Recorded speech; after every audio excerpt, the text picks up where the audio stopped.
خطف فيرمين لوبيز لاعب نادي برشلونة أنظار جمهور كرة القدم خلال مباراة ودية على الأراضي الأمريكية قد جمعت الفريق الكتالوني مع منافسه ريال مدريد ليلة الأحد، وشارك اللاعب البالغ من العمر 20 سنة عاما في المباراة كبديل عند الدقيقة 66 لينجح في إحراز هدفين لصالح نادي برشلونة.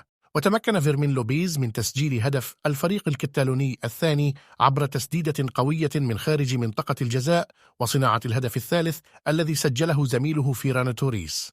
وحسم فيرمين لوبيز ورفاقه الكلاسيكو الإسباني بعد الفوز على فريق الميرينجي ب3 أهداف دون مقابل في إطار تحضير الفريقين لموسم 2023 و2024.